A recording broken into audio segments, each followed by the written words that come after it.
बिस्मिल्लाहिर्रहमानिर्रहीम अस्सलाम वालेकुम। आज के लेक्चर में हम लोग IAS 7 कैश फ्लो स्टेटमेंट्स में कंप्रीहेंसिव एग्जांपल में एग्जांपल नंबर 24 को डिस्कस करने वाले हैं। और अपनी अब आदत बना लें कि जैसे ही आपने कोई क्वेश्चन देखा उसके फौरन बाद आपने जाना है और इसकी रिक्वायरमेंट्स पढ़ लेनी। हालांकि हमें पता है कि यहाँ पर हम लोगों ने कैश फ्लो स्टेटमेंट ही बनानी है, लेकिन आपकी हैबिट होनी चाहिए कि कोई भी क्वेश्चन आया है ना, आपने सबसे पहले उसकी रिक्वायरमेंट जाके देखनी है। अब रिक्वायरमेंट को जाके हम लोगों ने देखा, प्रिपेयर यूअल्स statement of cash flows for the year ended 30 June 2017 using direct method and बहुत जबरदस्त क्वेश्चन। मतलब आपके एग्जाम में ना हो सकता है एक ही मेथड हो, लेकिन दोनों भी पूछ सकते हैं, कोई उसके लिए रुकावट नहीं है कि भाई इनडायरेक्ट पूछ लिया तो डायरेक्ट क्यों पूछा, ऐसा कुछ भी नहीं है, दोनों पूछ सकते हैं। डिफरेंस किस चीज का आता है? जस्ट ऑपरेटिंग एक्टिविटीज का। उसके अलावा तो आपकी सारी एक्टिविटीज बिल्कुल सेम सेम है। All right. अच्छा, अब यहां पर हम लोग चले और आप लोगों ने जाके सबसे पहले अपने पास फॉर्मेट बना लेना है। फॉर्मेट किस तरह से? आपने ऑपरेटिंग एक्टिविटीज को 2 मरतबा लिखना है। ऑपरेटिंग एक्टिविटीज को 2 मरतबा लिखना है और उसके बताना है operating activity using direct method, using indirect method.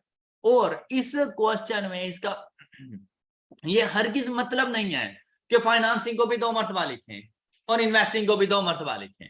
ऐसा नहीं है, क्योंकि चाहे आप डायरेक्ट मेथड यूज करें चाहे इनडायरेक्ट मेथड यूज करें, आपके पास ऑपरेटिंग एक्टिविटी से जो भी कैश इनफ्लो या आउटफ्लो है वो सेम है, वही कैश इनफ्लो आउटफ्लो आगे जाने चाहिए। All right. अच्छा, अब यहां पर आप आए, आपने इधर बताया कि भाई universal limited statement of cash flow for the year ended 30 June 2017, ये आपने अमाउंट्स की राउंडिंग ऑफ कर दी और यहां पर देखें cash flow from operating activity. यही काम आपने सबसे पहले करना है अपने पेज के। अब देखो, मैंने क्वेश्चन नहीं पढ़ा, मैं अपने पेपर पे चला गया और मैंने फॉर्मूले बनाना शुरू कर दिया। और यही काम आपने करना है ताकि मैक्सिमम मार्क्स गेन कर सको। ऑपरेटिंग एक्टिविटीज मैंने डायरेक्ट मेथड से उसे बता दिया कि भाई ये ऑपरेटिंग एक्टिविटीज है। फिर मेरे पास आ गई इन्वेस्टिंग एक्टिविटीज, फिर हमारे पास financing activities, net cash flows from financing activities I और कैश एंड कैश इक्विवेलेंट ये खत्म हो गए। उसके बाद ये note one cash generated from operations indirect method, और इनडायरेक्ट मेथड के लिए आपने ये सारी वर्किंग कर दी। इसके अलावा आपने देखें सेम चीज ही इधर आ जाएगी, उसके अलावा आपको कुछ बताने की जरूरत नहीं है। अब चलते हैं कि हम लोगों ने इस क्वेश्चन को सॉल्व कैसे करना है। अब आपने क्वेश्चन को पहले एक मरतबा सारा क्वेश्चन रीड करना है एडजस्टमेंट्स के साथ, कुछ भी ना लिखना, पहले 2 मिनट तक कुछ भी ना लिखना, आप सिर्फ क्वेश्चन को रीड करना है। अब यहाँ पे देखें रीडिंग किस तरह से करनी है। Following are the extract from the financial statement of Universal Limited for the year ended 30 June 2017। यहाँ से पता चल गया कि भाई हमें बैलेंस शीट, करंट ईयर की बैलेंस शीट गिवन है और फिर स्टेटमेंट ऑफ फाइनेंशियल पोजीशन हमारे पास मौजूद है 30 जून 2017 की। अब इसमें क्या क्या मौजूद है? प्रॉपर्टी प्लांट एंड इक्विपमेंट मौजूद है 16 17। इसी तरह से कंपैरेटिव फिगर गिवन होंगी, आप इससे इंक्रीज और डिक्रीज का हमें पता चल जाता है। फिर आ जाता है स्टॉक इन ट्रेड मतलब इन्वेंट्री, रिसीवेबल्स, कैश। फिर आता है शेयर कैपिटल की value, retain earning, revaluation, surplus already यहाँ पे मौजूद है। डिबेंचर्स वगैरह मौजूद हैं, डिबेंचर्स आपकी नॉन करंट लायबिलिटी हुआ करते हैं। उसके बाद हमारे पास आ गए interest payables, trade payable, accrued liabilities, unearned maintenance income and income tax payable. बस आप लोगों ने इतना सा इसको पढ़ना है और उसके बाद मूव कर जाना है नेक्स्ट। स्टेटमेंट ऑफ प्रॉफिट और loss for the year ended 30 June 2017, sales, cost of sales, gross profit, operating expenses. अब देखिए मुझे ना इनके अमाउंट से कोई गर्ज नहीं है, तो मैंने ये देखना है कि इनका सीक्वेंस क्या है, क्या क्या चीजें मुझे गिवन है। अदर इनकम है, profit before interest and tax है, इंटरेस्ट एक्सपेंस है, profit after tax, tax expense and profit after tax, before tax and after tax, ये मुझे मिल गया। उसके बाद हम लोग सोचे एडिशनल इंफॉर्मेशन, कहते हैं 60% sales were made on credit. UL maintains a provision for doubtful receivables at 6%. During the year, trade receivables of rupees 7 million were written। ये आपके बैड डेट्स हो गए और 6% की आप प्रोविजंस क्रिएट करते हैं। अब इसका क्या मतलब है भाई, अगर मैं यहाँ पर जाऊं और अपने ट्रेड रिसीवेबल्स को देखूं तो यहाँ बैलेंस शीट के अंदर ट्रेड रिसीवेबल्स हैं। मैं अगर इसकी क्रेडिट साइड पे देखूं मुझे कहीं पे कोई प्रोविजंस वगैरह नजर नहीं आई। इसी तरह से प्रॉपर्टी प्लांट एंड इक्विपमेंट, ये अमाउंट्स मुझे यहाँ नजर आई, लेकिन यहाँ पे मुझे कहीं एक्यूमुलेटेड एप्रिसिएशन नजर नहीं आई। तो देखो ये प्रॉपर्टी प्लांट एंड इक्विपमेंट अपनी WDV के ऊपर मौजूद है। क्या मतलब कि इनकी कॉस्ट में से इनकी एक्यूमुलेटेड एप्रिसिएशन माइनस हो चुकी है और ये नेट अमाउंट्स मुझे गिवन है। इसी तरह से आपके रिसीवेबल्स नेट अमाउंट आपको गिवन है, ग्रॉस अमाउंट गिवन नहीं है। क्या मतलब कि इसमें से प्रोविजंस लेस हो चुकी हैं और उसने आपको बताया है, जबकि डेटर्स के अकाउंट के अंदर कभी भी नेट अमाउंट नहीं जाती, हमेशा ग्रॉस अमाउंट जाया करती है। ऑलराइट, तो हम लोगों ने इस रिवर्स कैलकुलेशंस करनी है, ग्रॉस अमाउंट फाइंड करनी है। कैसे रिवर्स कैलकुलेशंस करेंगे बेटा, अगर 6% हमारे पास प्रोविजंस हैं, प्रोविजन का बैलेंस, तो अगर 100 का हो तो 6 माइनस करूंगा, रिमेनिंग कितनी अमाउंट मेरे पास रह जाएगी, नेट अमाउंट 94, तो ये 94% है। इससे ग्रॉस अमाउंट हमने फाइंड करनी हो तो हम लोग क्या करेंगे, 45,000 डिवाइडेड बाय 0.94 या डिवाइडेड बाय 94 मल्टीप्लाइड बाय 100, तो हमारे पास इसकी ग्रॉस अमाउंट आ जाएगी ओपनिंग। इसी तरह से 58,000 डिवाइडेड बाय 94 मल्टीप्लाइड बाय 100, तो मेरे पास क्लोजिंग रिसीवेबल्स की ग्रॉस अमाउंट आ जाएगी। ऑलराइट, ये बात समझ आ गई आप लोगों को। अच्छा नेक्स्ट, ये वो बातें हैं जो आपने क्वेश्चन पढ़ते हुए अपने आप से करनी है। अब देखो मैंने कैलकुलेशंस कोई नहीं की, लेकिन सिर्फ मैंने अपने माइंड को बताया है कि इसके एडजस्टमेंट्स ने इस तरह से जाके होनी है। फिर देखें, कहते हैं कि depreciation expense for the year was ₹22.5 million, 70% of the depreciation was charge to cost of sales. फिर other income comprises of gain of ₹3 million on disposal of vehicles for ₹12 million, maintenance income of ₹8 million and discount of ₹10 per debenture which were redeemed during the year। और आपका question complete हो गया है। अब आपने जाके question का start लेना है। तो देखें भाई, कैश फ्लो स्टेटमेंट के लिए ऑपरेटिंग एक्टिविटीज दोनों तरह की हमने बनानी है, उसके साथ इन्वेस्टिंग एंड फाइनेंसिंग एक्टिविटीज हैं। क्वेश्चन को इजी तरीके से जाके पकड़ना है। क्वेश्चन कैसे, सबसे पहले अपने पास आए इधर, मुझे बताएं कि क्या कैश एंड कैश इक्विवेलेंट से रेलेवेंट क्वेश्चन में किसी किस्म की कोई इंफॉर्मेशन थी, कैश एंड कैश इक्विवेलेंट से रेलेवेंट क्वेश्चन की एडिशनल इंफॉर्मेशन में कोई इंफॉर्मेशन थी, तो कैश एंड कैश इक्विवेलेंट में क्या चीज शामिल हो सकती है, कैश बैंक बैलेंसेस वगैरह यहाँ नहीं है, शॉर्ट टर्म इन्वेस्टमेंट यहाँ पर नहीं है, साथ में सिर्फ ओवरड्रॉ बैलेंस देख लिया करें। लायबिलिटीज में गए, क्या किसी किस्म की मुझे ऐसी कोई ओवरड्रॉन बैलेंस नजर आया, नहीं, तो मेरा cash and cash equivalent opening कितना 48,000, क्लोजिंग कितना 39,434, सबसे पहले इसको जाके लिख लें। Alright, clear. हम लोग गए कैश फ्लो स्टेटमेंट, हमारे पास ये सारा फॉर्मेट बना हुआ है, तो हम लोगों ने जाके इसको लिख दिया 48,000 ओपनिंग एंड 39,434 क्लोजिंग। आधा आधा नंबर भी आना, एक नंबर मिल चुका है। ओके हो गया। अब फौरन इसका रिवर्स मार दो और इससे ऊपर वाली अमाउंट फाइंड कर लेना, पॉजिटिव है नेगेटिव है, कैश इनफ्लो है आउटफ्लो है, जो भी है इसको फौरन जाके लिख लेना। क्या क्या लिखोगे, नेट इंक्रीज, अब आपको नहीं पता क्या है, हाँ पहले फाइंड करके लिख लो तो फिर तो ठीक है, net decrease in cash and cash equivalent. Positive है तो net increase in cash and cash equivalent. अब हमने क्या करना है इसके लिए, इसको एक्स कंसीडर करें, एक्स में ऐड करें 48,000 इक्वल टू कर दें 39,434, या क्या करें इस 48,000 को यहां पे आके माइनस कर दें, 39,434 माइनस 48,000 इज इक्वल टू, तो आपके पास आंसर क्या आ गया 8566। आपने ये अमाउंट सबसे पहले लिख लें। ऑलराइट, यहां तक कोई आप अपने 1.5 मार्क्स बना चुके हैं, सिर्फ इतना लिखने का, 1 से 1.5 नंबर आप लोगों को इतना लिखने का मिल जाता है, हो जाएगा इतना काम। अच्छा फिर आप लोग चले आपने इन चीजों को अपने पास अपने माइंड में रखना है कि क्या कुछ चल रहा है। फिर देखें, मुझे सिर्फ इतना पता है भाई 60% सेल्स के बारे में बता रहे कि क्रेडिट है, इसका ताल्लुक डायरेक्ट मेथड से है, इनडायरेक्ट मेथड से इसका कोई ताल्लुक नहीं है कि हमारी सेल्स क्रेडिट पे है, कैश पे है, कितनी है, इसका हमारे इनडायरेक्ट मेथड से कोई ताल्लुक नहीं है। इसका ताल्लुक है हमारे डायरेक्ट मेथड से। जब हम लोग लिखते हैं ना कैश रिसीव्ड फ्रॉम कस्टमर, वहां पर ये यूटिलाइज होना है।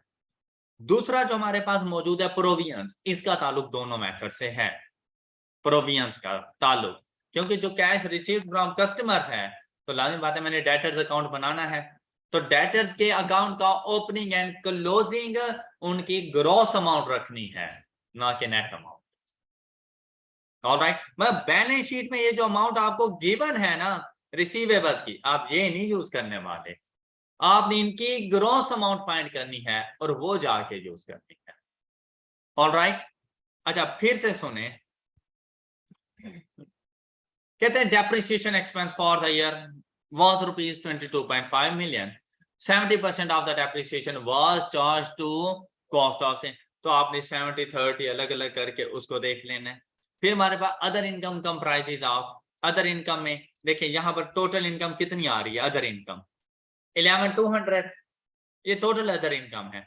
इसमें से हमें कितने के बारे में बताया, 11,200,000, 11.2 मिलियन, तो ये हमारे पास देखें, कहते हैं गेन ऑन 3 मिलियन इसमें शामिल है, maintenance income of rupees 8 million वो इसमें शामिल है, और कहता है डिस्काउंट ऑफ रुपीज 10 पर debenture which were redeemed during the year. अब जरा डिबेंचर्स को देखें, यहां पर ये देखें डिबेंचर्स कितने के थे, 20,000 के, अब रिमेनिंग कितने हैं, मतलब मैंने रिडीम कर दिए। अच्छा जब रिडीम किए हैं ना, तो इस रिडेम्पशन के नतीजे में हमें ऐसा नजर आ रहा है जैसे 2,000 मैंने पे कर दिया, ऐसा ही है ना, 2,000, लेकिन 2,000 नहीं पे किया, उसके ऊपर 10% डिस्काउंट मुझे मिला है, ₹10 पर डिबेंचर मुझे डिस्काउंट मिल गया है, तो मैंने ये फुल अमाउंट नहीं पे की, जितनी अमाउंट पे की और जितना बैलेंस रह गया वो मेंटेनेंस इनकम में चला गया है। इसकी अभी हम लोग कैलकुलेशंस कर लेंगे। अच्छा अब आए हम लोग अपने क्वेश्चंस के ऊपर, क्वेश्चन को सॉल्व कैसे करें। क्वेश्चन के सॉल्यूशन के लिए ना अगर आप चाहें तो मेरे ख्याल से आपकी फाइनेंसिंग एक्टिविटी सबसे ज्यादा इजी हो सकती है, मेरा मानना है। कैसे, क्या शेयर कैपिटल में कोई चेंज है, कोई एडजस्टमेंट, चेंज से मुराद है एडजस्टमेंट्स है कोई, क्या आपके पास शेयर प्रीमियम में कोई एडजस्टमेंट्स है, आपने सबसे पहला काम यही कर देना है क्या कि आपने शेयर कैपिटल, शेयर प्रीमियम तो मेरे पास वैसे भी नहीं है, शेयर कैपिटल का एक अकाउंट ओपन किया, यहां से पता चल गया अकाउंट क्या ओपन करना है, सिंपल सी ट्रांजैक्शन है कि भाई 150 से 175 पे चले गए, कितने का इंक्रीज आया है 25, तो 25,000 के मैंने न्यू शेयर्स इशू की है, 25,000 के मैंने न्यू शेयर्स इशू की हैं। तो अब कहां जाके लिखूं इनको, फाइनेंसिंग एक्टिविटी में issuance of share 25,000 positive value के तौर पे जाके लिख लेंगे। आपको ये बात समझ आ चुकी होगी, ये बात क्लियर है। अच्छा फिर जैसे यहां पर पहुंचे ये हो गया, उसके बाद retain earnings, retain earnings dividends वगैरह के बारे में पता चल सकता है, वर्किंग में जाएंगे रिटेन अर्निंग का अकाउंट बना लिया करें। रिटेन अर्निंग ओपनिंग बैलेंस देखें कितना है 21500, क्लोजिंग बैलेंस देखें कितना है 54434, इसमें प्रॉफिट आफ्टर टैक्स आएगा, और इसका पता कहां से चला, इनकम स्टेटमेंट से 32934, वो आपने आके यहां पे लिख दिया 32934। अब देखें क्रेडिट साइड का टोटल कितना बन रहा है आपके पास 54434, मैंने कोई डिविडेंड नहीं दिया इस साल। ऑलराइट, अब यहां से ये वेरीफाई हो गया किसी किस्म की कोई डिविडेंड की पेमेंट्स वगैरह जब डिक्लेयर ही नहीं किया तो फिर कैसे पे करूं? इस मतलब कुछ भी डिक्लेयर नहीं किया। अगर यहां पर क्रेडिट साइड का टोटल ज्यादा हो जाता तो जो बैलेंसिंग वैल्यू आती वो डिविडेंड डिक्लेयर था, फिर मैं ये भी जाके देखता कि डिविडेंड कहीं पेएबल तो नहीं बता रहा हूं मुझे, तो उसके मुताबिक जाके भी डिविडेंड पेएबल का अकाउंट बनाता, डिविडेंड का अकाउंट बनाता, वहां से पेएबल्स को एडजस्ट करता कि कितना डिक्लेयर किया और कितना पे कर दिया। इस क्वेश्चन में ऐसी कोई बात नहीं थी, तो मैंने भाई इसको भी अकाउंट फॉर कर लिया। इसी तरह से आपने चलते जाना है। फिर आ गया revaluation surplus.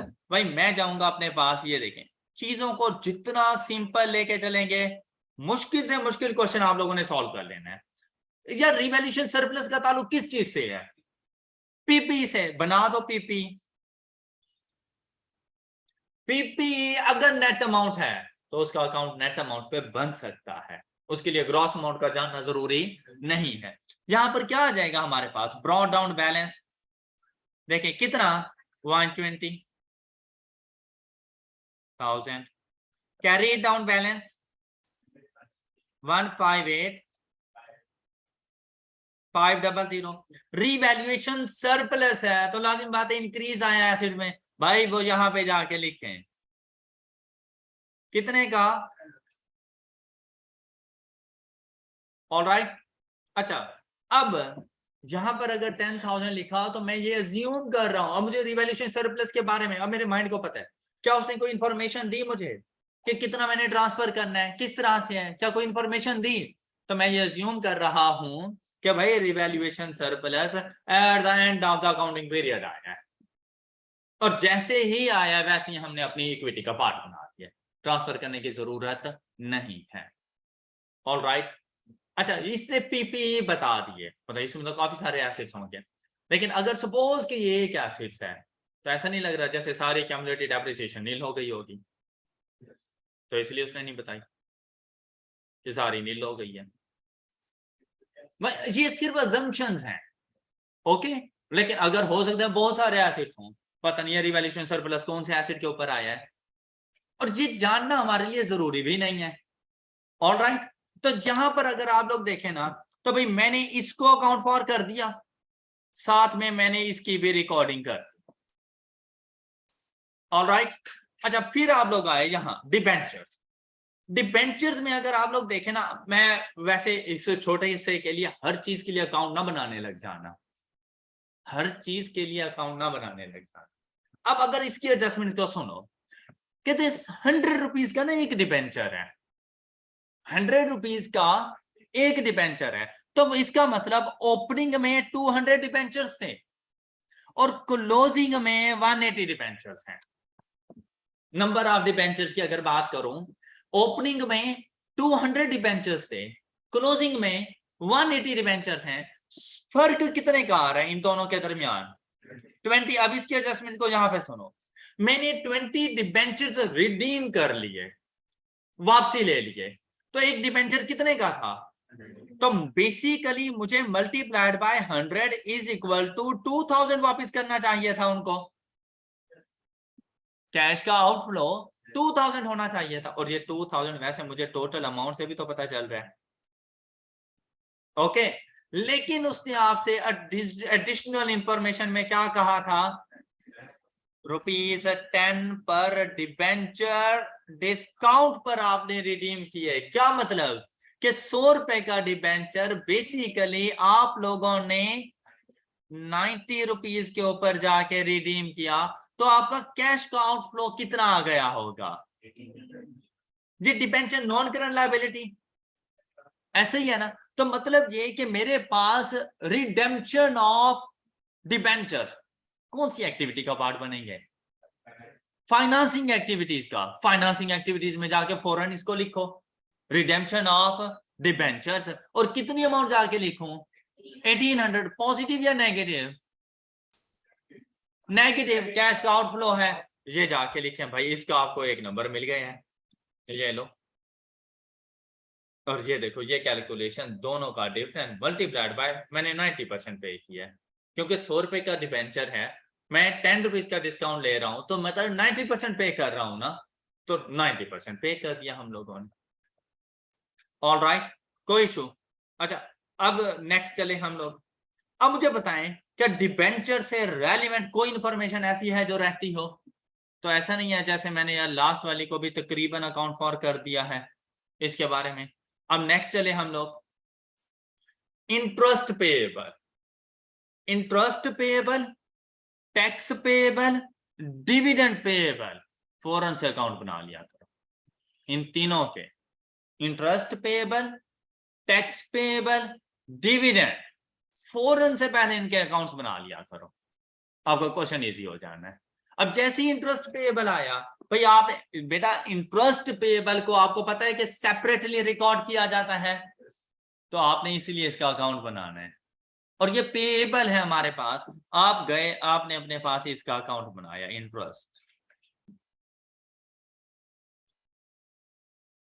Interest account. Payable है, लायबिलिटी है, तो यहां पर अपना ओपनिंग, यहां पर अपना क्लोजिंग। देखें कितना पेएबल है, 2500 एंड 1000। अच्छा, ये बात हमेशा क्वेश्चन में ख्याल से देख लीजिएगा कि ओपनिंग कौन सी साइड वाला है और क्लोजिंग कौन सी साइड वाला है। जरूरी नहीं कि हमेशा आपके पास 16 राइट हैंड साइड पे और 17 लेफ्ट हैंड साइड पर हो। 16 राइट हैंड साइड और इसका रिवर्स भी हो सकता है हमारे पास, तो आपने पहले से देख लेना है कि ओपनिंग लेफ्ट हैंड साइड वाला है या राइट हैंड साइड वाला है। क्लियर? इसकी वजह से आपका क्वेश्चन ना गलत हो, ये एक छोटी सी मिस्टेक की वजह से क्वेश्चन ना गलत हो आप लोगों का। अब देखें भाई, यहां से तो मैंने इसको अकाउंट फॉर कर लिया ना, वैसे माइंड दौड़ाओ इसकी बाकी वैल्यू मुझे कहां से मिलेगी? इनकम स्टेटमेंट से, कि भाई मेरा इंटरेस्ट एक्सपेंस कितना है। देखो वो आपको बता रहा है भैया आपका इंटरेस्ट एक्सपेंस कितना है, 2000। इसको कहां पे, अब यहां पर बताओ मैं कहां पे जाके लिखूं, डेबिट साइड पे क्रेडिट साइड पे? क्रेडिट साइड पे इनकम स्टेटमेंट को जितना चार्ज किया। बताइए इन तीन चीजों के अलावा कोई और चीज आपको आपके पास इंटरेस्ट एक्सपेंस अकाउंट में आएगी? जो आपने पे किया सिर्फ वही आ जाएगा, बैलेंसिंग वैल्यू। तो वो जाके फाइंड कर लो, 4500, 1000, 3500। तो आपने इंटरेस्ट पे कितना किया और कैश फ्लो का ताल्लुक इस अमाउंट से है। कौन सी एक्टिविटी में जाके लिखें? ऑपरेटिंग एक्टिविटी के लास्ट से थोड़ा सा पहले इंटरेस्ट पेड कितना, 3500। ये लो ये जाके लिखो 3500 इंटरेस्ट पेड। ऑल राइट, अच्छा ये अकाउंट फॉर हो गए। नेक्स्ट, अब जैसे आपके पास ऐसे क्वेश्चन अकाउंट फॉर होता जाएगा, क्या आपका कॉन्फिडेंस लेवल हाई नहीं होता जाएगा? अब जितनी एडजस्टमेंट लिख रहे हो ना, उसको सिर्फ 0.5 से भी मल्टीप्लाई करते जाओ ना, आप खुद देखोगे कि यार मैंने कितने सारे नंबर ले लिए इससे। और ये वो नंबर हैं जो गलत नहीं हो सकते, बिल्कुल ठीक ठीक है। 100% मार्क्स हैं ये, जितना आपने किया है ना वो 100% है। बस इसी के ऊपर आपने अप्रोच रखनी है। जो मैंने किया है ना ये कोई नहीं गलत कर सकता। हाँ, जो नहीं आ रहा था नहीं किया वो एक अलग बात है। और जब आप इस अप्रोच से चलेंगे ना, आप 100% सॉल्व करके आएंगे पेपर। सिर्फ 3 से 4 प्रैक्टिस क्वेश्चन आप लोगों ने मजीद सॉल्व करने हैं और आपकी ये सारी प्रैक्टिस हो जानी है कि इतना सा है कैश फ्लो से। भाई देखें, आप इसके 25 क्वेश्चन सॉल्व करें और एक ही नेचर के करें, और आप इसके सिर्फ 5 क्वेश्चन सॉल्व करें और डिफरेंट नेचर्स के करें, 5 क्वेश्चन ज्यादा बेनिफिट देके जाएंगे। तो जरूरी नहीं है लोग आपसे कहेंगे मैंने तो कैश फ्लो स्टेटमेंट के 50 क्वेश्चन कर दिए और आप दिल पकड़ लो यार मैंने तो 5 किए हैं। भैया आपके 5 क्वेश्चन ज्यादा अच्छे हैं, लेकिन हाई क्वालिटी के क्वेश्चन।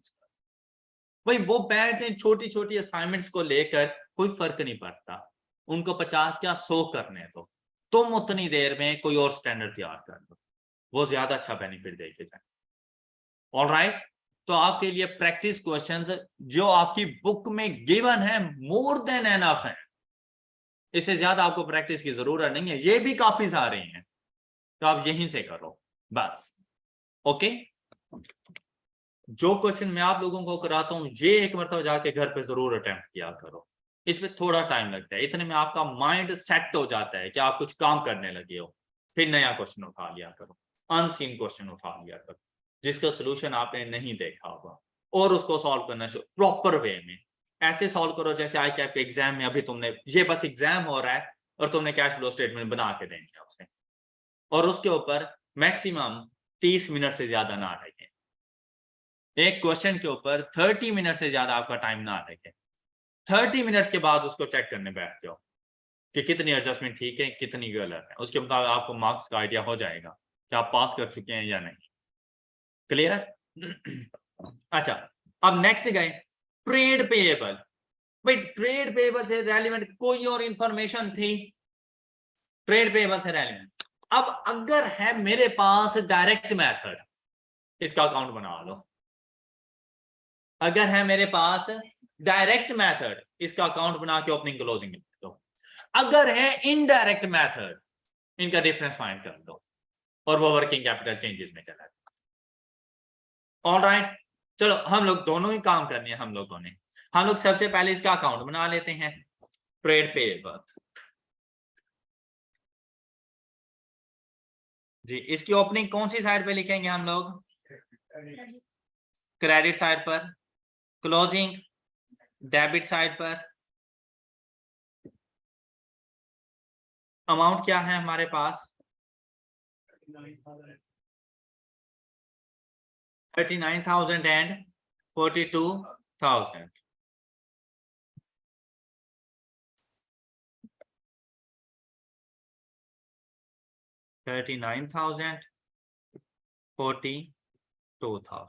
ये ट्रेड पेएबल। अच्छा, अब अगर इनडायरेक्ट मेथड है तो आपने देखा इसमें किसी किस्म की कोई और एडजस्टमेंट नहीं है। आपने सिंपल इसमें चेंज देखना है।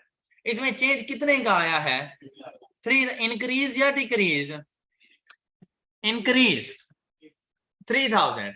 इंक्रीज आया है लाइबिलिटीज के अंदर, तो वर्किंग कैपिटल चेंजेस में increase in trade payable 3,000 record करेंगे। प्लस या माइनस? प्लस, क्योंकि लाइबिलिटीज आपने डायरेक्ट रिलेशन के साथ लेके जानी है। इंक्रीज है तो ऐड जाके कर देंगे। और ये 3,000 आपकी जो इनडायरेक्ट मेथड में प्रॉफिट की एडजस्टमेंट के बाद जो वर्किंग कैपिटल चेंजेस थी उनके में trade payable 3,000। Okay, next accrued liabilities. Expenses से रेलिवेंट होंगी अगर उसने हमें नहीं बताया हुआ। सैलरीज वेजेस वगैरह हो सकती हैं, कुछ भी हो सकता है लाइबिलिटीज से रेलिवेंट। अब अगर है डायरेक्ट मेथड, आपने इसके लिए अकाउंट बना लेना है। लाइबिलिटी एक्रूड लाइबिलिटीज का आप लोगों ने अकाउंट बना लेना है। बेसिकली एक्सपेंसेस का अकाउंट बनाना है आप लोगों ने। उन एक्सपेंसेस में आपकी ये लाइबिलिटीज आएंगी क्योंकि उसने कोई और इंफॉर्मेशन नहीं दी। तो आपने अपने पास जाकर एक्सपेंसेस का अकाउंट बनाना है और उसकी ये लाइबिलिटीज आपने रिकॉर्ड कर देनी है। Opening closing. ओपनिंग कितना है? 18,000 एंड 20,000। बेटा लाइबिलिटीज हैं, पेएबल है ना। कितना था ओपनिंग? 18,000। क्लोजिंग 20,000। 20,000। अच्छा, नेक्स्ट। और अगर आपके पास इनडायरेक्ट मेथड है तो सिंपली आपने इसका डिफरेंस देखना है। डिफरेंस देखा, कितने का डिफरेंस आया? और 2,000 इंक्रीज है या डिक्रीज है? इंक्रीज है। ऐड करूं या लेस करूं? ऐड करना है, ये नहीं ऐड कर दें।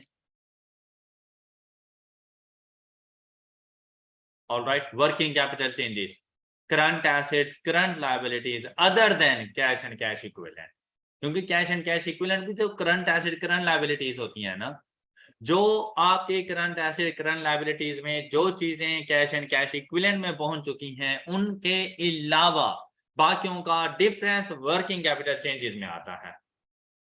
ऑलराइट, ऑलराइट, नेक्स्ट देखें। देखिए इन दोनों की एडजस्टमेंट्स हो गई। अनअर्न्ड मेंटेनेंस, तो बेसिकली तो इनकम है ना। तो इनकम का ना वैसे एक छोटा सा अकाउंट बना के हम इसको देख सकते हैं, अनअर्न्ड मेंटेनेंस। और साथ में इनकम टैक्स पेएबल। भाई टैक्स का ना फौरन से आपने अकाउंट बना लेना है।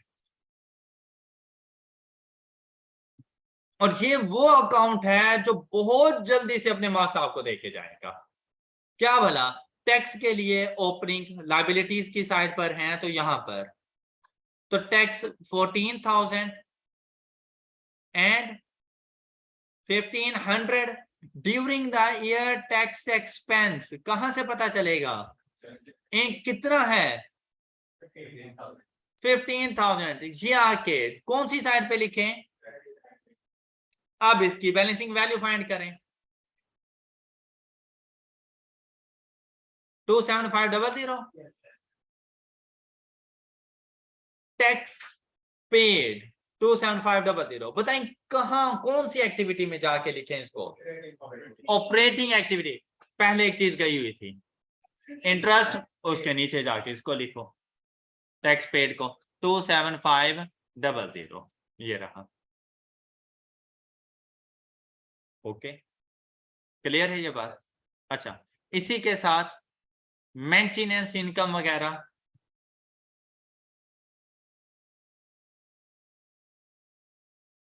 Maintenance income 4,000 and 2,000। अब वैसे अगर देखा जाए, अगर मैं बात करूं इनडायरेक्ट मेथड की, वर्किंग कैपिटल चेंजेस, तो यहां पर देखें इन डिक्रीज आ रहा है, कितने का डिक्रीज है, तो लेस हो जाएगा। तो ये वर्किंग कैपिटल चेंजेस में जाके देखें 2,000 लेस हो गया। All right, next property plant equipment से एलिमेंट, जो अभी के लिए अकाउंट बनना था वो मैंने बना दिया। उसके बाद स्टॉक इन ट्रेड, अगर आपके पास इनडायरेक्ट मेथड है तो इसके दरमियान आपने सिर्फ चेंज देखना है, कितने का चेंज आ रहा है 13,000। 13,000 का इंक्रीज है, increase in stock in trade. Working capital changes में जाकर ये लेस हो जाएगा, ये देखें वर्किंग कैपिटल चेंजेस में जाकर ये 13,000 लेस हो चुका है। ये बात क्लियर है सब बच्चों को? ओके, अच्छा अब चलते हैं हम लोग अपने भाई रिसीवेबल्स की तरफ। ये रहे रिसीवेबल्स, ओपनिंग 56,000। ये बेसिकली अब आपके पास ग्रॉस अमाउंट पहले फाइंड किया करें, 56,000 की ग्रॉस अमाउंट। तो ये ओपनिंग आपके पास कितना बनेगा, 56,000 डिवाइडेड बाय 94 मल्टीप्लाइड बाय 100, तो ये आपके पास अमाउंट कितनी बन जाएगी जी 59,574। और आपने देखा कि during the year bad debt भी हुए,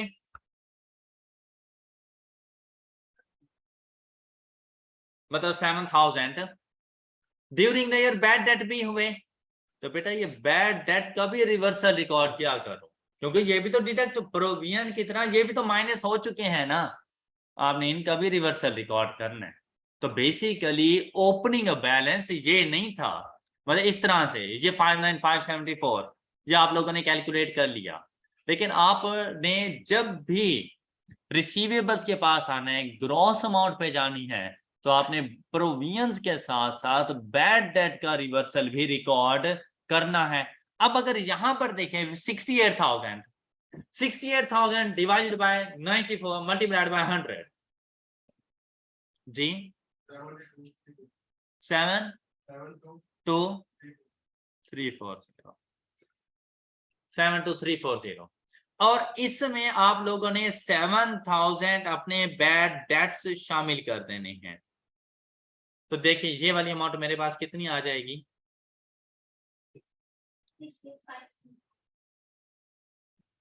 अब इनके दरमियान जाके जरा देखें डिफरेंस 5,766 इंक्रीज या डिक्रीज, इंक्रीज है।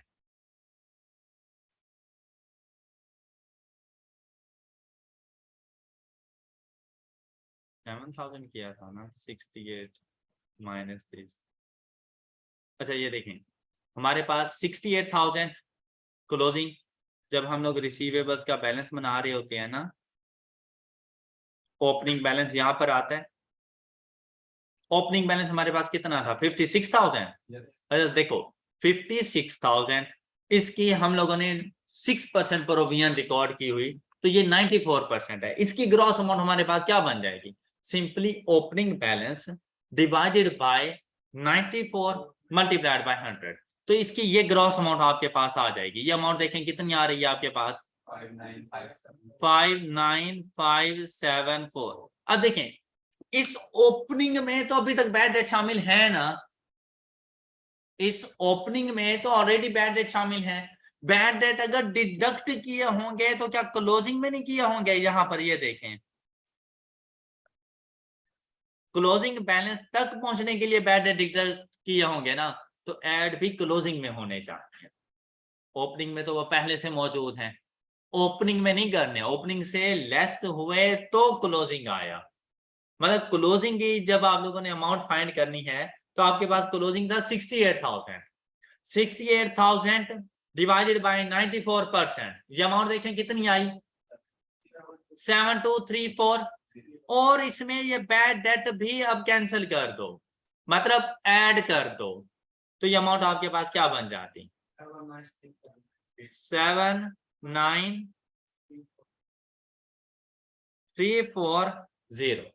आपने इस क्लोजिंग बैलेंस को ऐसे ट्रीट करना है जैसे ना तो कोई बैड डेट हुआ और ना कोई प्रोविजन चार्ज की।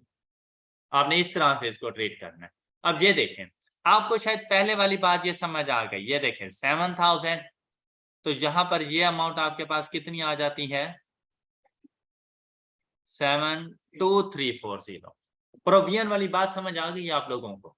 तो देखो यार, अगर मैं आपसे ये कह रहा हूं कि भाई अगर मैं इसमें से ये 7,000 चार्ज ना करूं कि मेरा कोई बैड डेट नहीं हुआ, आपने डेटर्स के अकाउंट में बिल्कुल ऐसे ही समझना है जैसे आपका किसी किस्म का कोई बैड डेट नहीं हुआ। अगर ये चार्ज ना करूं तो मेरे पास क्लोजिंग बैलेंस कितना आ जाएगा, क्या 72 आएगा?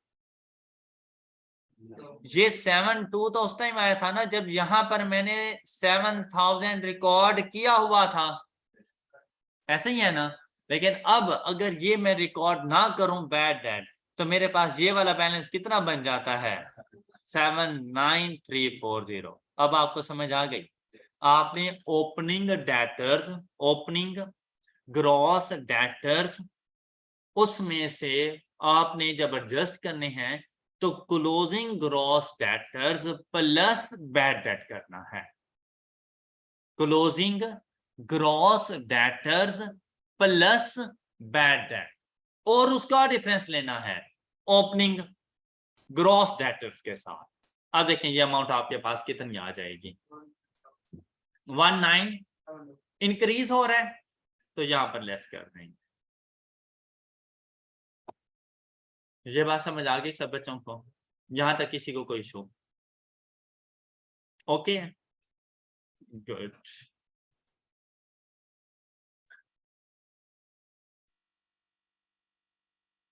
अब आ जाएं इधर रिसीवेबल्स के बैलेंस के बाद।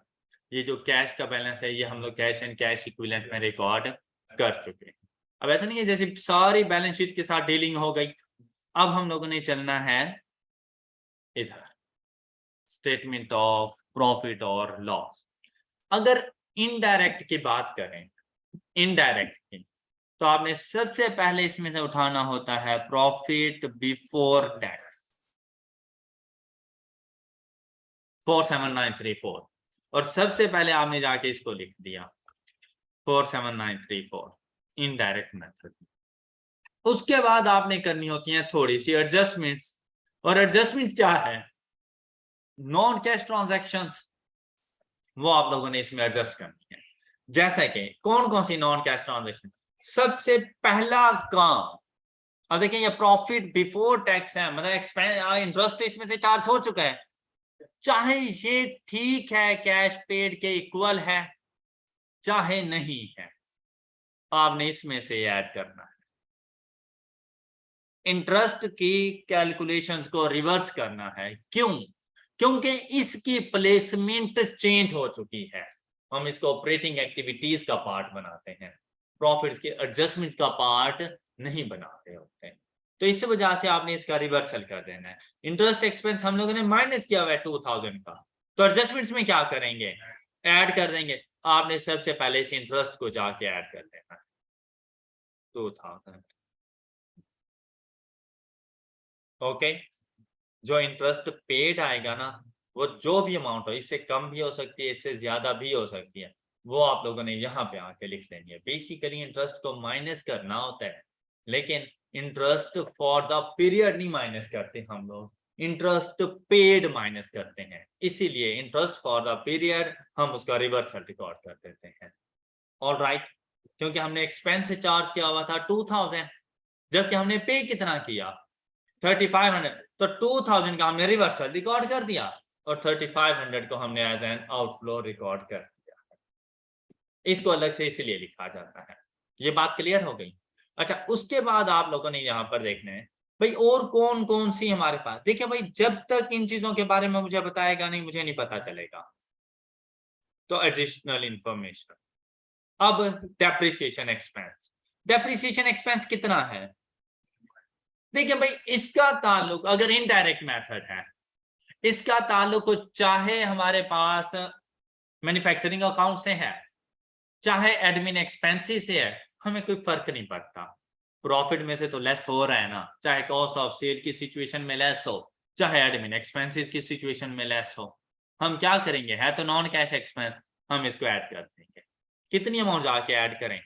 22.5, ये जाके ऐड करने आप। ये बात समझ आ गई?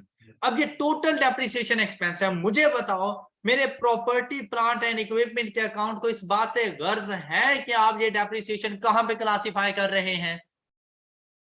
नहीं, तो यहां पर तो डेप्रिसिएशन एक्सपेंस लिखो ना 22,500। All right, all right. Next देखें, अदर इनकम। अदर इनकम भाई वैसे ठीक है, कैश की फॉर्म में है, उसको रहने दो, लेकिन कहते हैं gain of ₹3 million on disposal of vehicle for rupees disposal 12,000 में हुई और उसके ऊपर गेन आ गया 3 million। भाई गेन है तो भी रिवर्स कर दो, लॉस ऑन डिस्पोजल है तो भी रिवर्स कर दो। गेन है तो मैंने ऐड किया हुआ होगा प्रॉफिट्स में, अब क्या करूं, लेस कर दो। कितनी अमाउंट? 3000। अमाउंट इन रुपीज 1000 ले रहे हैं हम लोग, 3000 जाके लेस कर देंगे प्रॉफिट्स की एडजस्टमेंट्स में। ये बात आपको समझ आ गई? अच्छा, इस पॉइंट को खाली नहीं छोड़ना भाई, सिर्फ इधर लिखा और फिर मेरी जान छूट गई, नहीं। फौरन सोचो, यार ये डिस्पोजल हुआ है तो सेल प्रोसीड्स कितनी आई हैं? 12,000। सेल प्रोसीड्स कहां पे जाएंगी? तो ये तो देखते ही पता चल गया। इन्वेस्टिंग एक्टिविटीज में जाओ और वहां पे लिखो proceeds from disposal of PPE 12,000 और कैश इनफ्लो के तौर पे रिकॉर्ड करो। भाई यहां से इसके मार्क्स तो ले लो ना अपने पास। ऑल राइट, और फिर सोचो कि भाई अगर डिस्पोजल हुआ है तो पीपीई से भी तो इसका ताल्लुक है। पीपीई का अकाउंट कॉस्ट पे बन रहा है या डब्ल्यूडीवी पर बन रहा है? तो यार डिस्पोजल की भी तो डब्ल्यूडीवी लिखूंगा। अब डिस्पोजल की डब्ल्यूडीवी कितनी होगी? एक ऐसा एसेट जो मैंने 12 मिलियन में सेल किया तो 3 मिलियन का मुझे गेन हो गया है, तो उसकी अपनी डब्ल्यूडीवी क्या थी? 9 मिलियन। ओके, तो यहां पर जाके मैं डिस्पोजल के लिए,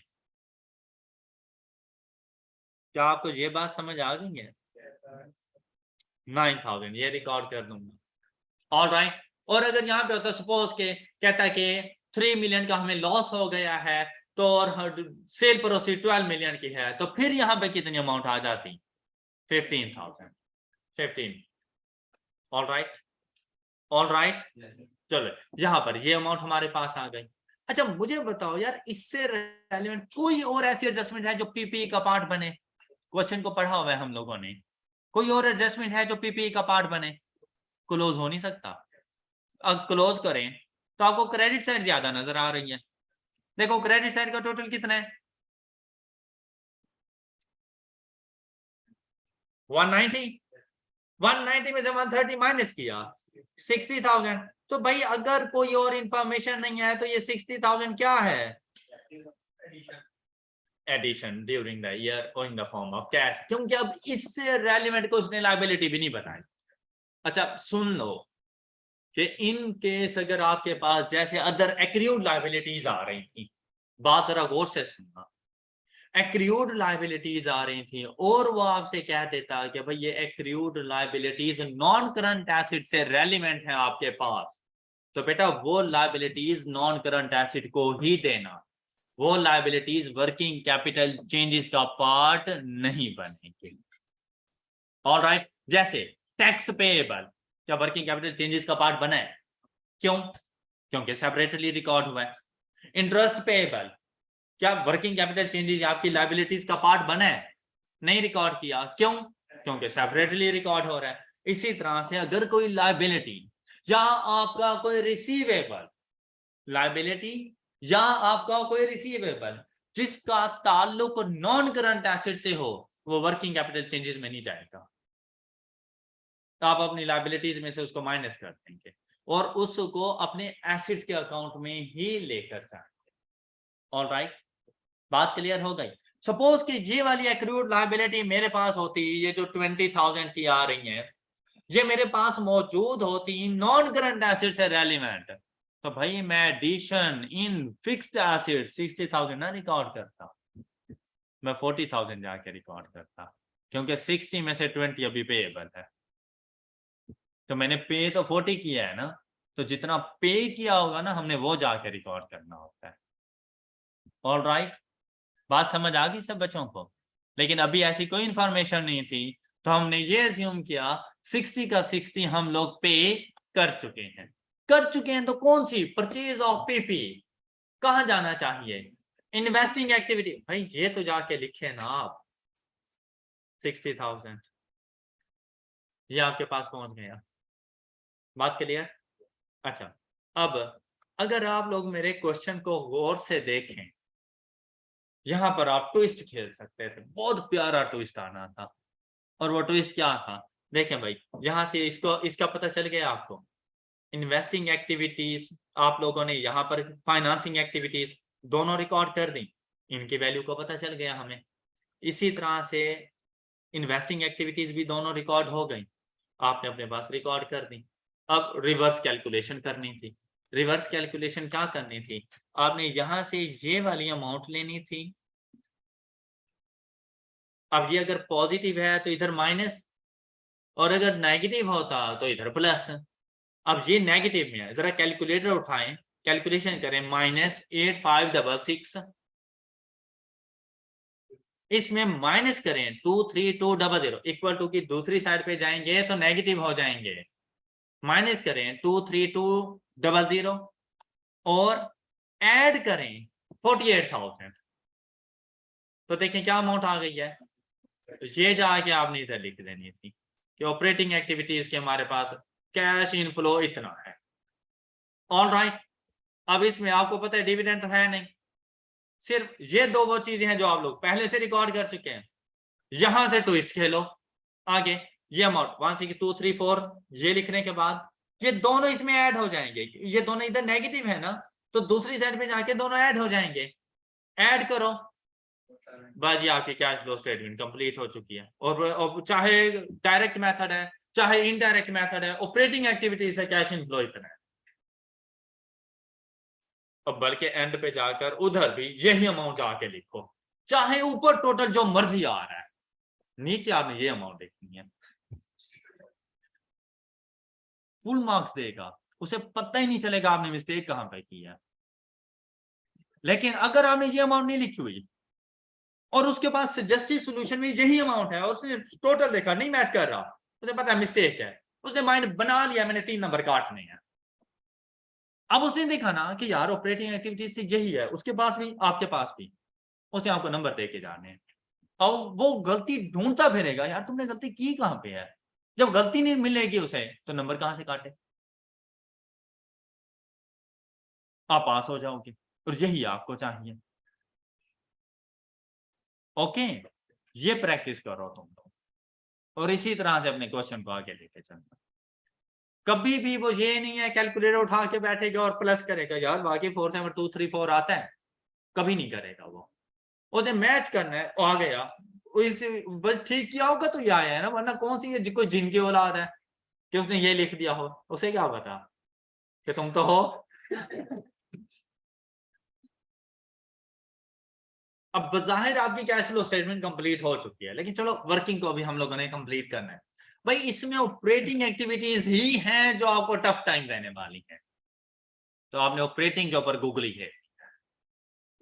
ओके, और जाके अपने क्वेश्चन को सुकून से सॉल्व करना, मैक्सिमम मार्क्स लेकर आओगे।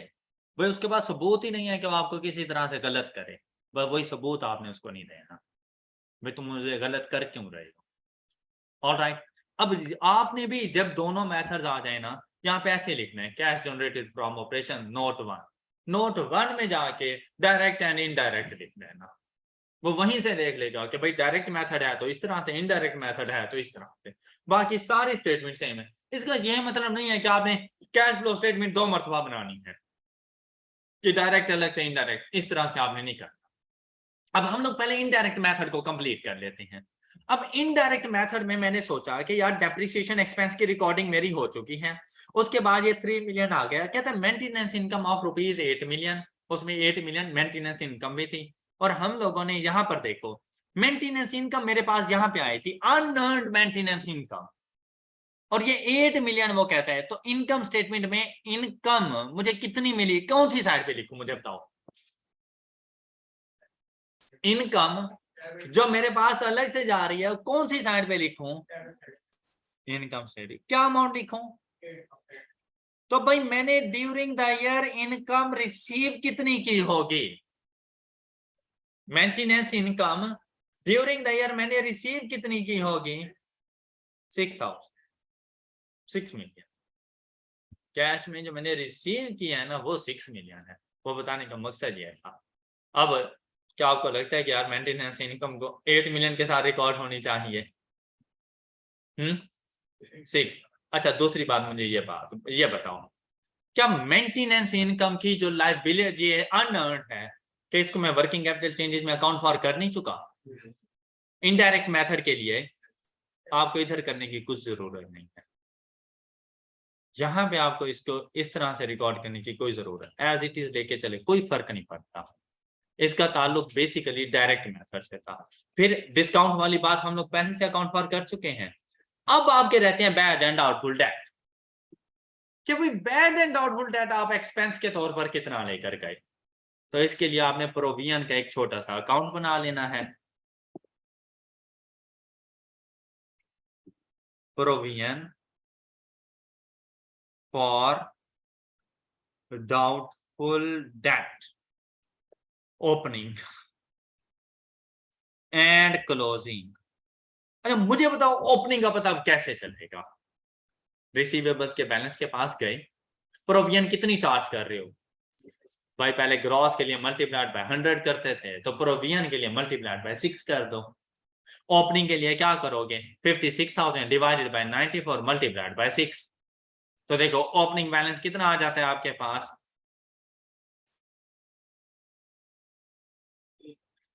जी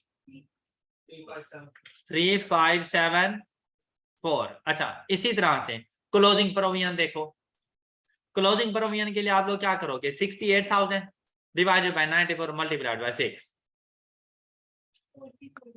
4340 4340। ऑलराइट, अच्छा अब आप पे डिपेंड करता है कि बैड डेट अलग से रिकॉर्ड करो 7 मिलियन, मतलब रिकॉर्ड करने का क्या मतलब है, पहले माइनस किया हुआ है एक्सपेंसेस के तौर पर, अब ऐड कर दो। ऑलराइट, और प्रोविजन में इंक्रीज या डिक्रीज जो भी आ रहा है इसको अलग से जाके रिकॉर्ड करो, या दोनों के एक साथ लेके चले जाओ, यहाँ पे डिपेंड। ये बात हम लोगों ने जब हम लोगों ने बैड एंड डाउटफुल डेट का चैप्टर पढ़ा था ना इंट्रो टू अकाउंटिंग में, वहां पर भी की थी। यहाँ पे डिपेंड करते हैं, दोनों को अलग अलग लिखो या मर्ज करके दोनों की एक ही अमाउंट लिख दो, कोई फर्क नहीं पड़ने वाला, और ना ये गलत है। हम क्या करेंगे भाई, अगर मैं बैड डेट यहां पे लिखूं तो बैड डेट बेटा 7 मिलियन के यहीं पे आएंगे ना। तो आप देखो इनकम स्टेटमेंट को क्या अमाउंट जाके चार्ज कर दूं,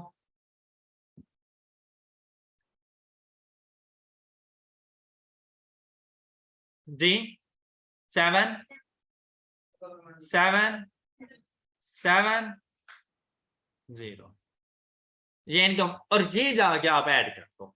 अच्छा अब इसके लिए दोनों मेथड थे कि भाई या तो 7,000 अलग से बैड डेट, फिर add provision for doubtful debt, और जब इन दोनों का आप इंक्रीज देखते तो वो इंक्रीज यहीं पे आता ना, कितना, चाहे तो ये दोनों अमाउंट्स अलग अलग जाके ऐड कर लें, चाहे तो एक ही अमाउंट जाके ऐड कर दो, प्रॉफिट्स में कोई फर्क नहीं पड़ता।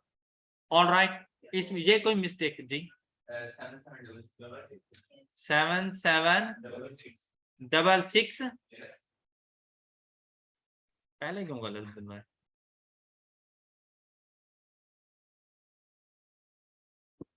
अच्छा जी।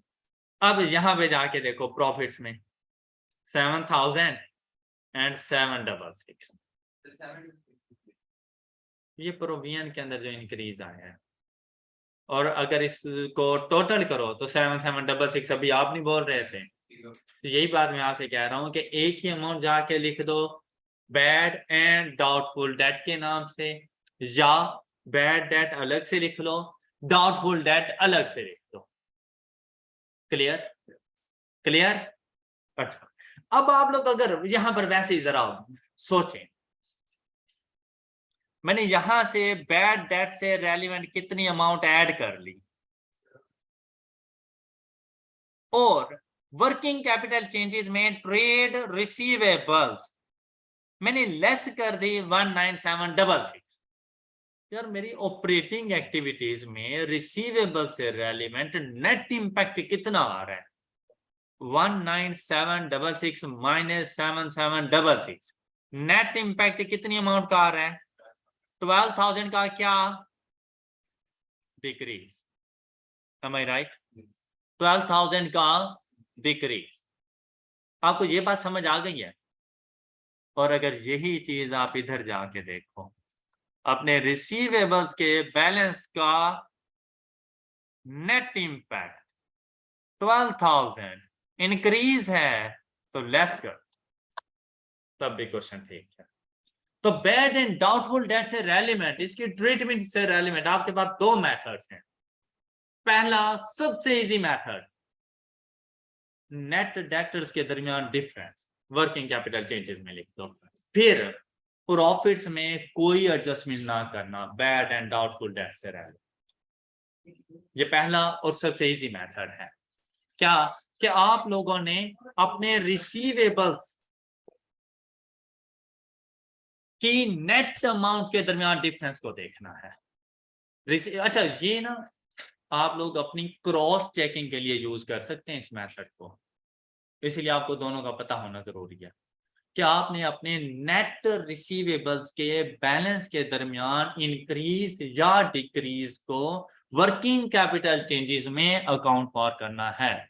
मैंने जाके 5668 का डिफरेंस देखा, 12,000 का इंक्रीज है, जाके माइनस कर दूंगा।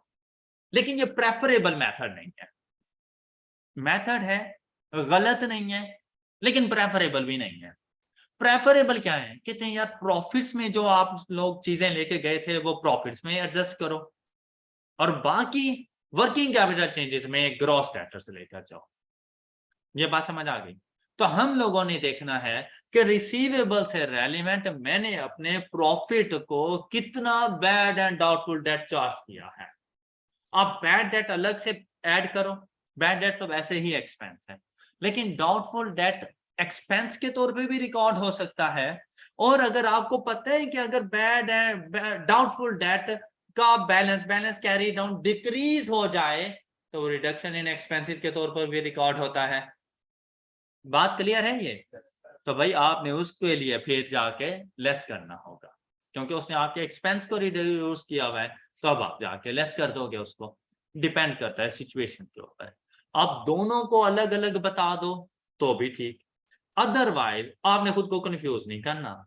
आपने जिस तरह से प्रोविजन के बैलेंसेस पढ़े हुए हैं, प्रोविजन का अकाउंट बनाओ, ओपनिंग क्लोजिंग, जितना बैड डेट है प्रोविजन की अकाउंट की डेबिट साइड पे आएगा। क्लियर? और जो इसकी बैलेंसिंग वैल्यू आए वो इनकम स्टेटमेंट को जाके चार्ज कर दो, प्रॉफिट में से ऐड कर देना, प्रॉफिट में जाकर इसको ऐड कर देना, क्योंकि पहले ये लेस हो चुके हैं एज एन एक्सपेंस। बात क्लियर? और जब अपने रिसीवेबल्स के ग्रॉस अमाउंट फाइंड करने लगो तो ओपनिंग के लिए तो आपने opening balance divided by net of provision जो आपकी परसेंटेज बनती है, जैसे हमारे पास 94% divided by 94%, opening gross debtors आपके पास आ जाएंगे। लेकिन जब आपने क्लोजिंग ग्रॉस डेटर्स फाइंड करने हो तो closing receivables net receivables divided by 94%, ये ग्रॉस डेटर्स आ जाएंगे। लेकिन आपने जब इसमें डिफरेंस देखना हो तो आपने बैड डेट ऐड कर देना है। क्यों? क्योंकि आप इसको एडजस्टमेंट में पहले ही लिख चुके हो, पहले ही उसको ऐड कर चुके हो। मजीद यहां पर वर्किंग कैपिटल चेंजेस में डिफरेंस लेकर आ गए तो डुअल इंपैक्ट आ जाना है, इस वजह से आपने इसको भी ऐड कर देना है। जब इसको ऐड करेंगे फिर डिफरेंस देख लेना कितना है। बात क्लियर? यहां तक कोई इशू? कोई इशू? गुड। आई होप कि आपको ये बैड डेट्स और ये रिसीवेबल से रेलेवेंट बात क्लियर हो चुकी है। अब अगर आप लोग यहां पर देखें तो भाई इनकम के अंदर 200 का हम लोगों ने डिबेंचर्स में डिस्काउंट लिया था, और वो डिस्काउंट हमारी इनकम का पार्ट है ना? तो बेटा वो आके इधर रिवर्स करो, 200 वो यहां पर आकर लेस कर देना। ये आपने ये बिल्कुल ऐसी जैसे गेन ऑन डिस्पोजल उसका रिवर्सल रिकॉर्ड करते हो, इसी तरह से डिस्काउंट ऑन डिबेंचर इसका भी आपने। अब अगर आप लोग देखो क्या कोई चीज रहती है तो जैसे इसको अकाउंट फॉर करोगे आपके पास ये ऑपरेटिंग एक्टिविटीज आ जाएंगी। ऑपरेटिंग एक्टिविटीज से आपके पास कैश इनफ्लोज या आउटफ्लोज से जो भी बैलेंस होगा ये आ जाएगी, और ये कैश फ्लो स्टेटमेंट में जाके लिख देना, कोई मसला? अब चलते हैं नेक्स्ट। अगर हमारे पास ये डायरेक्ट मेथड हो तो हम लोगों ने इसको कैसे रिकॉर्ड करना है? तो भाई डायरेक्ट मेथड के लिए इसने आपको वैसे दो चीजें बताई हुई होती हैं कि भाई कैश पेड, चाहे वो सप्लायर्स को है, चाहे वो एम्प्लॉयज को है, चाहे वो फॉर एक्सपेंसेस है, एंड कैश रिसीव्ड, और वो रिसीव्ड से कस्टमर से है। ऑलराइट, तो कस्टमर्स के लिए तो आपके पास डेटर का बैलेंस होना चाहिए, कस्टमर्स के लिए आपके पास डेटर्स का बैलेंस होना चाहिए। लेकिन कौन से डेटर्स? कौन से debtors? Gross debtors, net amounts नहीं। तो आपके पास ग्रॉस डेटर्स का बैलेंस होना चाहिए। अब आपने क्या करना है भाई, आपने डेटर्स के बैलेंस को मेंटेन करना है। ये आपके पास रिसीवेबल्स का बैलेंस आ गया, बल्कि ऊपर बना लेते हैं इसका अकाउंट।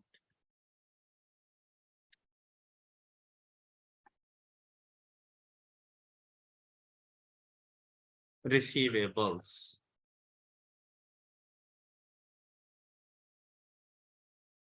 रिसीवेबल्स का ओपनिंग ग्रॉस ओपनिंग बताएं कैसे आएगा? Net opening divided by 94%, 56,000 divided by 94%, 5957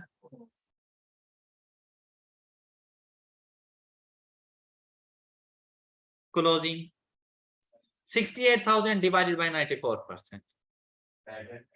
नहीं, इधर नहीं करना, 72340 बेटा बैड डेट है तो इधर लिखो। रिसीवेबल में ऐसे नहीं करते, प्रॉपर अकाउंट बनाओ ना।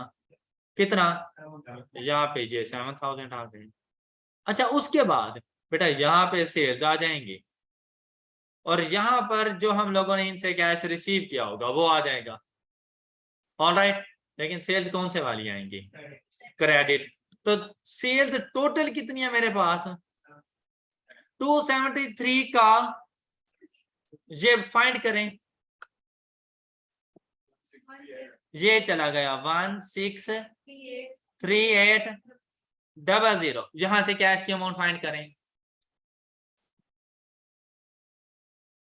बैलेंसिंग वैल्यू कि हम लोगों ने अपने कस्टमर से, अब देखें कोई कॉन्ट्रा सेटलमेंट वगैरह नहीं है, कोई डिस्काउंट्स वगैरह है सच नहीं है हमारे पास जी। And amount is 1440। ये वो अमाउंट है जो मैंने अपने डेटर से रिसीव की ड्यूरिंग द ईयर। ऑलराइट, एक तो चली जाएगी ये अमाउंट 144034 प्लस कैश सेल्स। और कैश सेल्स कितनी है? टोटल सेल्स का 40%, तो 273,000 प्लस 40 मल्टीप्लाइड बाय 40%, तो ये अमाउंट कितनी आ रही है?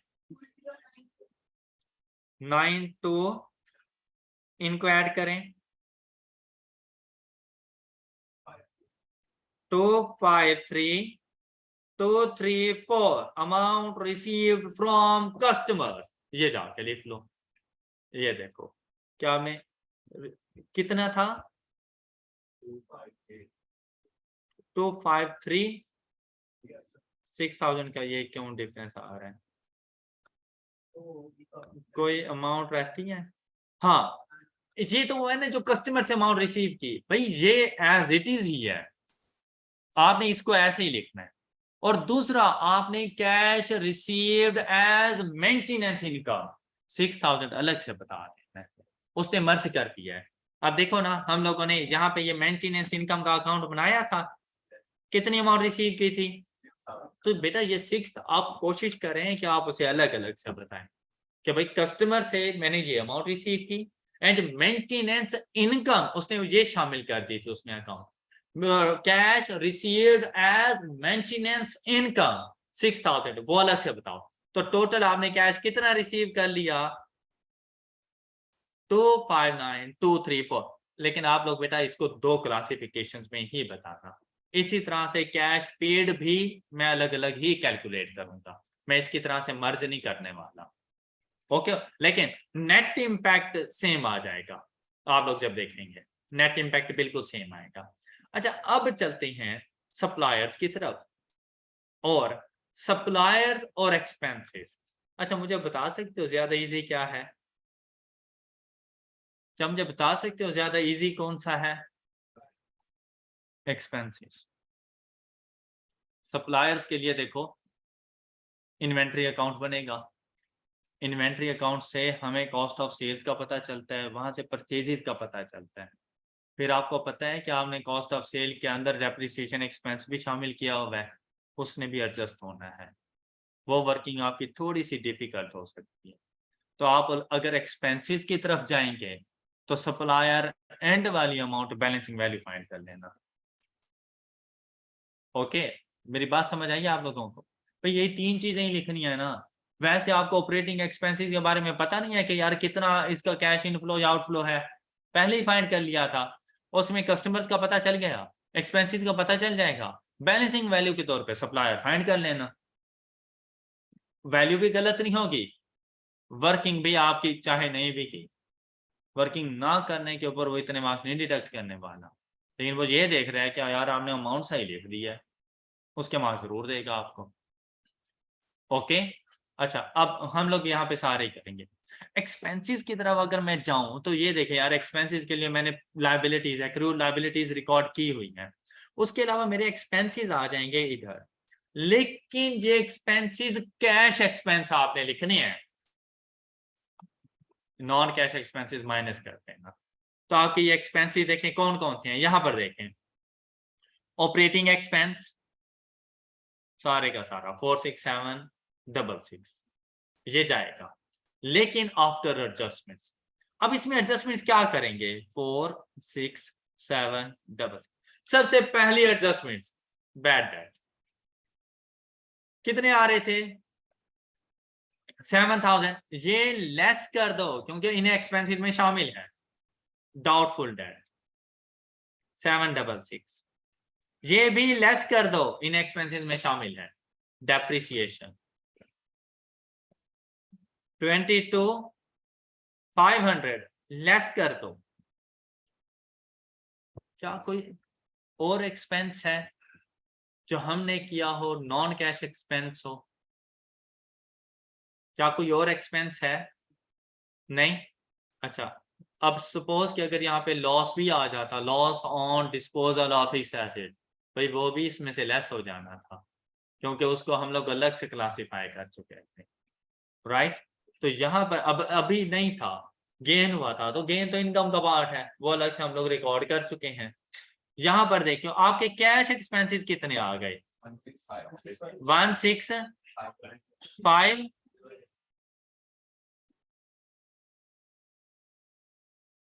यहाँ पे गए एक्सपेंसेस में 16500, और यहाँ पे देखिए हम लोगों ने कैश कितना पे किया एक्सपेंसेस के लिए? एक्सपेंसेस के लिए हम लोगों ने कैश कितना पे किया?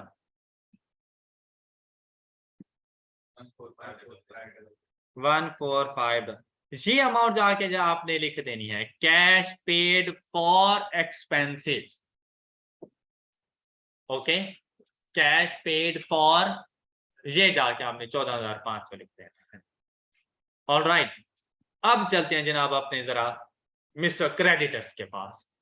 क्रेडिटर्स के लिए ना ट्रेड पेबल ओपनिंग क्लोजिंग मैंने लिखे हुए। अब देखें यहां पर क्या चीज आ जाएगी, ड्यूरिंग द जो मैंने परचेजेस की होंगी वो आ जाएंगी ना। वो अगर मैं यहां पे लिख दूं तो जितना मैंने इनको कैश पे किया होगा वो अमाउंट आ जाएगी, आ जाएगी। परचेजेस मैंने कितनी की उसका पता चलना है मेरे पास इन्वेंट्री अकाउंट से। आपने इन्वेंट्री का अकाउंट बनाना है। इन्वेंट्री के अकाउंट का ओपनिंग देखें, हमारे पास ओपनिंग कितना आया? 45,000 एंड क्लोजिंग 58,000।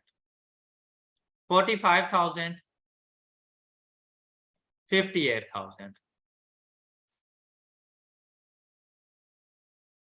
अच्छा, अब इन्वेंट्री में क्या यहां पर परचेजेस नहीं आ जाती? इन्वेंट्री IS2, जब आप लोग परपेचुअल इन्वेंट्री मेथड पढ़ते थे, इन्वेंट्री अकाउंट बनाते थे, तो परचेजेस के जितनी भी होती थी इन्वेंट्री में आके डेबिट होती थी। कैसा नहीं था, यहां से परचेजेस का पता चलेगा। और जब यहां से हम लोग जाते थे तो ये अमाउंट कहां चली जाती थी? तो कॉस्ट ऑफ सेल का पता तो आपको यहां से चल गया 187,500, लेकिन ये नहीं लिखनी, ये नहीं लिखनी, इसमें से वो डेप्रिसिएशन एडजस्ट कर लेना, non cash item depreciation expense. देखिए डेप्रिसिएशन चार्ज करने के बाद ये 187,500 बनी है। मैंने कितनी इसको मैं डेप्रिसिएशन चार्ज की? 22.5 मिलियन का 70% हमने डेप्रिसिएशन कॉस्ट ऑफ सेल को दी, तो 22,500 का 70% देखें 15,750। ये आपने अपनी कॉस्ट ऑफ सेल में से माइनस कर देना है। अमाउंट क्या आ रही है? 171।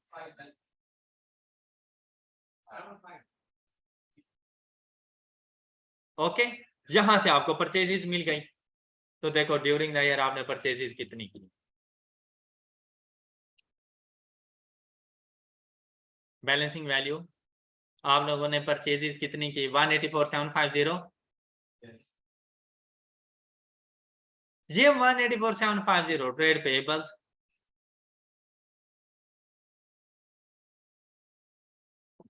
181,750। ये कैश पे कर दिया to suppliers, cash paid to suppliers 181,750। 181,750 plus 14500,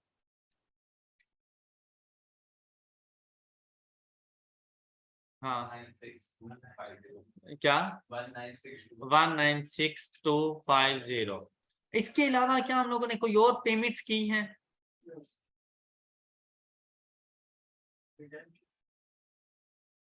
नहीं, रिडेम्पशन वो तो अलग से रिकॉर्ड किया हुआ है ना, रिडेम्पशन ऑफ डिबेंचर्स। अच्छा, यहाँ पर देखिए हमारे पास अमाउंट कितनी आ रही है? 212500 1.2 में गए, cost of sale 187,500 467 operating expenses आ गए। हाँ, अदर इनकम की जो एडजस्टमेंट्स करनी थी यहाँ पर 11200 -8,000 मेंटेनेंस इनकम ये डेप्रिसिएशन की एडजस्टमेंट कर ली, बैड डेट की इसकी, गेन ऑन डिस्पोजल ये हमारे पास अदर इनकम उसमें एडजस्ट हो गया, और discounts on debentures other income को हम लोगों ने 6000 अलग से रिकॉर्ड कर दिया था। फिर inventories, trade payable and accrued liabilities ये हम लोगों ने डिफरेंस देखे।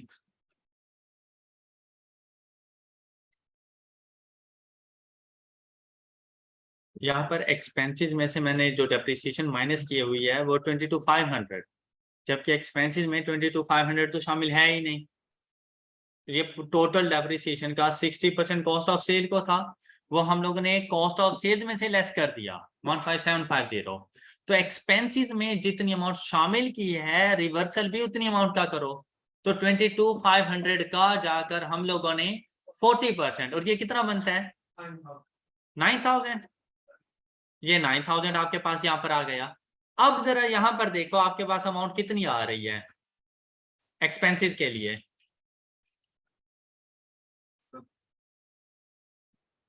जी ये कैश एक्सपेंस आपके पास कितने आ जाएंगे जी?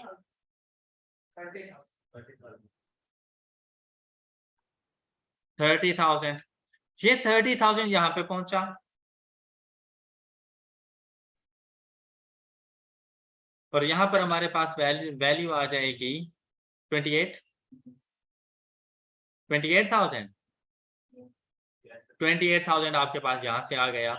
अच्छा 28,000 प्लस 181,750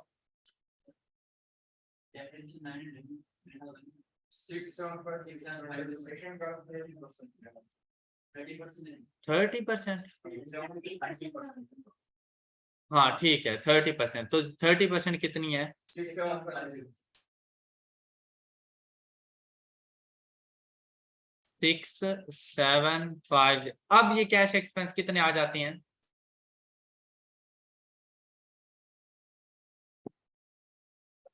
जी? 32,250। अब ये 32,250 यहाँ पे, अब देखें यहाँ पर 30। अब ये कैश पेड फॉर एक्सपेंसेस ऊपर 181,750 कैश पेड टू सप्लायर्स, दोनों को जरा ऐड करो 212,000, और ये देखो ये 212,000। वो जो इशू आ रहा था वो सिर्फ डेप्रिसिएशन एक्सपेंस का था कि हम लोगों ने ना एक्सपेंसेस में से टोटल डेप्रिसिएशन लेस कर दी थी, जबकि टोटल नहीं करनी थी। उस टोटल डेप्रिसिएशन का 30% एक्सपेंसेस में से लेस करना था और 70% कॉस्ट ऑफ सेल। तो कॉस्ट ऑफ सेल वाला पोर्शन तो हमने ठीक कर दिया था, तो वो डेप्रिसिएशन की वजह से थोड़ा सा इशू आ रहा था, अदरवाइज हमारा क्वेश्चन बिल्कुल ठीक हो चुका है। अब देखो यहां पर अगर आप मेरे ख्याल से इसकी इस वर्किंग को देखो कभी भी ना समझ आए, और आप कभी भी इस मेथड से नहीं पहुंच सकते सॉल्यूशन पर। लेकिन अगर आप डायरेक्ट मेथड से कैश फ्लो बनाना चाहते हैं, भाई सिंपल सी बात है, आप सबसे पहले अपने पास ना ट्रेड रिसीवेबल्स का अकाउंट बना लिया करें। Trade receivable, gross trade receivables का, उसमें एडजस्टमेंट करें, कैश पेड टू कस्टमर्स का आपको पता चल जाता है। फिर अगर कोई आपने अदर इनकम रिसीव की है तो जितनी अमाउंट इन कैश रिसीव की है आप वो cash received as other income आप वो लिख लिया करें। फिर आप लोगों ने अपने एक्सपेंसेस उठानी है, एक्सपेंसेस में से नॉन कैश एक्सपेंसेस को लेस कर देना है, कैश एक्सपेंस आ जाएंगे। एक्सपेंसेस से रेलेवेंट कोई लायबिलिटीज हैं उनको एडजस्ट करो, तो एक्सपेंसेस पेड की अमाउंट आ जाती है, आप वो लिख लो कैश पेड फॉर एक्सपेंसेस। फिर जब ट्रेड पेबल का अकाउंट बनाओगे कि हम लोगों ने अपने सप्लायर्स को कितनी अमाउंट पे की, उसके लिए आपको साथ में इन्वेंट्री का अकाउंट बनाना पड़ेगा। इन्वेंट्री की opening closing cost of sale वो लेना है आप लोगों ने, वहां से आपको परचेजेस का पता चलेगा, परचेजेस ट्रेड पेबल के अकाउंट में आएंगी और वहां से कैश पेड टू सप्लायर्स का पता चल जाएगा, और आपकी डायरेक्ट मेथड से ऑपरेटिंग एक्टिविटीज कंप्लीट हो जाएंगी। आई होप कि ये क्वेश्चन आप लोगों को अच्छे तरीके से समझ आ चुका होगा। That's all for today. अपना बहुत सा ख्याल रखिएगा, नेक्स्ट लेक्चर में मिलते हैं। अल्लाह हाफिज।